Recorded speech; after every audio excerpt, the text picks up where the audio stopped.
Today I'm going to be sharing 2 early reviews for books that are coming out in September, letting you know what I thought about the books and letting you know if I think you should pick them up. Recently I completed 2 early releases that I had as ARCs from the publishers on NetGalley, and I wanted to sit down and let you know about them. Typically I'll try to do reading vlogs, reading some early releases, but I just didn't get around to doing reading vlogs, so I thought why not just sit down and give you my reviews of what I thought of them so you can still get some early thoughts before they're releasing in September. The 2 books I'm going to be talking about today are You Weren't Meant to Be Human, which is a horror book, and The Killer Question, which is Janice Hallett's new book, which is a mixed media mystery book. First, let's talk about You Weren't Meant to Be Human by Andrew Joseph White. This book is coming out on September 9th, and the comp titles for this are Alien meets Midsommar. This is the debut adult novel from this author who I've actually never read from before, so this was my first book from them as well. And it's about identity, survival, and transformation amidst an alien invasion in rural West Virginia. The story's set in kind of the middle of nowhere, and it has this apocalyptic feel to it because you're following in the aftermath of this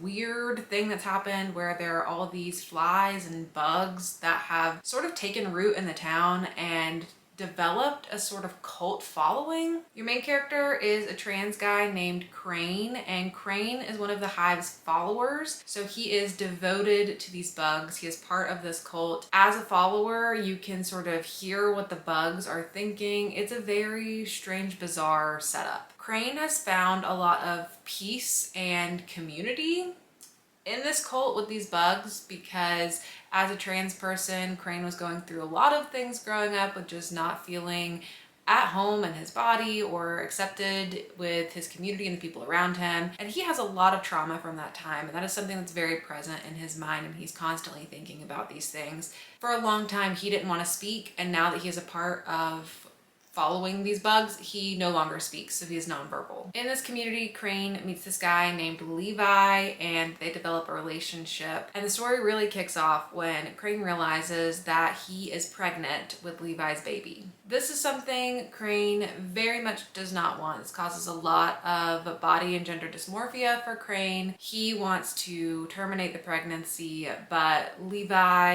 and the bugs and the cult are all determined to see the pregnancy forward. And that's what the story is about. So it is a very dark story. It has a lot of tones that feel very similar to me of the works from Eric LaRocca. As I mentioned, I've never read from Andrew Joseph White before, so I wasn't sure what type of writer this would be, what I'd be expecting going into this. It turns out Andrew Joseph White is a trans autistic man, and similar to that, his main character in this story, Crane, is also a trans autistic man. And this character carries so much trauma from his past and then also the experience that he's going through during this book. And so it is just heavy, it is dark, it is upsetting. And as a horror story, it is very effective in doing all of those things, especially in a post-Roe versus Wade world. I think this book does a very good job at portraying the horrors of being forced to go through with a pregnancy that you don't want to for numerous reasons. It's very visceral. You go through that experience with Crane. There's a lot of body horror in this story as well. There are a lot of traumatic scenes. I feel like it would be right to categorize this as extreme horror because it's definitely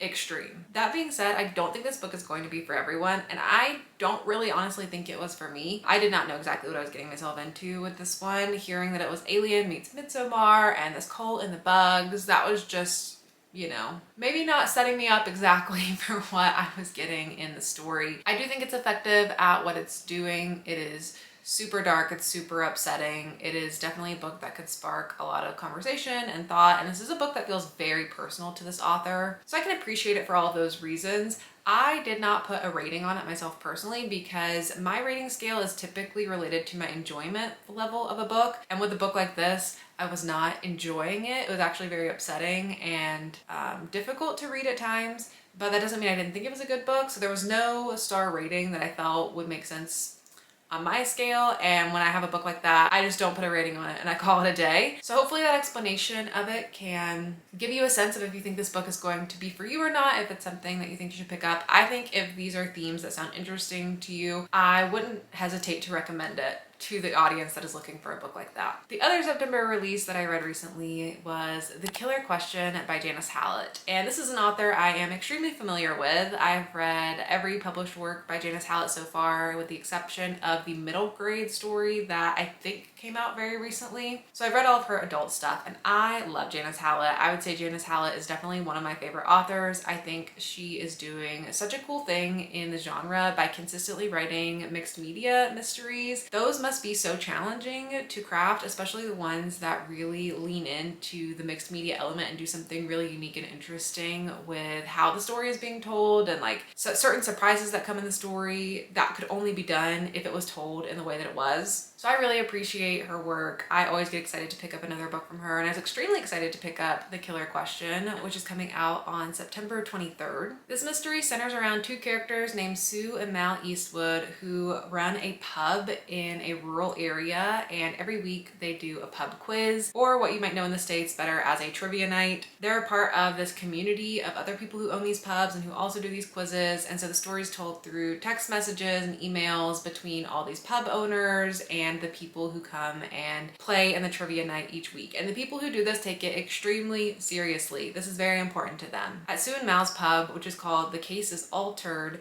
they have a group who is extremely dedicated to coming, and they always win, and they're very passionate about the pub quiz. But things take a wrong turn when this new group starts going around all the pubs, and they're known to be cheaters. They're going around there cheating to try to win money. They come to Sue and Mal's pub, there's a little bit of an altercation, and then someone ends up dead in the river. After that, a new group shows up to the pub quiz, and suddenly they start winning everything. Everyone suspects they're cheating, but no one can prove it, and the people who have been coming to this pub forever and usually win are super aggravated that these people are there and that they're no longer the reigning champions. Now they're coming in and they're winning everything, and how are they doing it, and what does that have to do with the body found in the river? That is the mystery that is set at the center of this story. The framing of the story is after all of these events have taken place, and now this person who's related to the Eastwoods is trying to submit this story to Netflix to do a documentary on. They're like, hey, all this crazy stuff happened with my family and I've got all this information, I can send you the receipts. And so that is the framing narrative of the whole story, is this crazy thing happened, I have all the stuff of what happened, and here's how I would lay it out in episodes to make it interesting. So the structure of that does a really interesting job at setting up the story and like letting you know kind of the pacing of how things are going, and like, oh, there's an extra twist that's about to come in when we get to the section that will be what I think should be the next episode, and it keeps you really engaged in the story. These stories that Janice Hallett writes are like a bag of chips for me. I just feel like I cannot stop. I just want to keep turning the pages. They pull me in so quickly. Something about the way they're written in these little text messages, it's hard to find a place where you want to stop. You just want to keep going, and you know that something new is about to come into the story. It's so readable. It's such a fun time. And I'm someone who really likes trivia myself, so I really got behind the idea of these people who would be really loyal to these pubs and these pub quizzes and get really annoyed when someone new comes in, is kind of messing up your winning streak. I like reading books about people who are particularly passionate about things like that. So while I'm not someone who's like extremely dedicated to trivia and quizzes and would get that angry about this, I can appreciate a character who would be really into that. I also really like the framing of this, that you know something's going to go wildly wrong because this is worthy of a Netflix documentary, so it really keeps you intrigued to see what is going to happen. How is the story going to take a twist? What's going to be the missing layer that I'm not seeing right now? And this story did have some fun twists and fun reveals to it. I was checking back in the synopsis, and I think the synopsis gives away a little bit too much that I wouldn't want to know, that I preferred being in surprises when I was reading the story. So I would say if you're going to go into this, probably don't look into it too much further. Just go off of, if this description sounded interesting to you,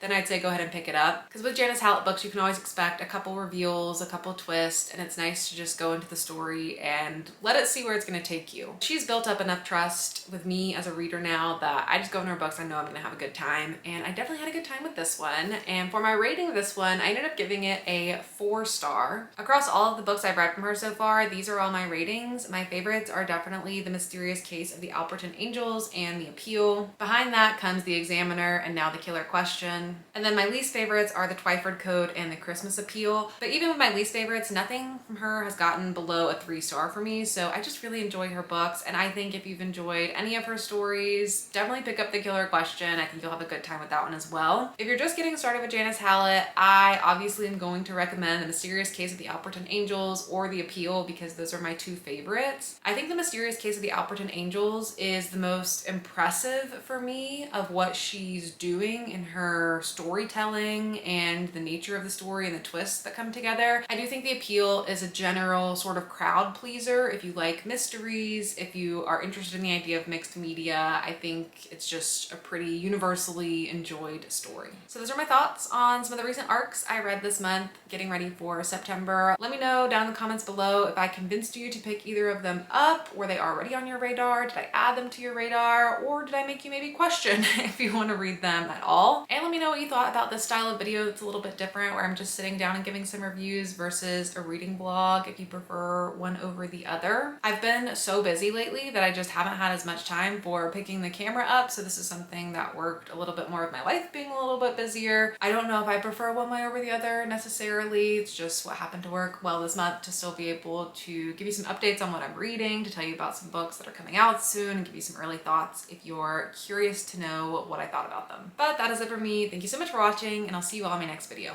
Bye.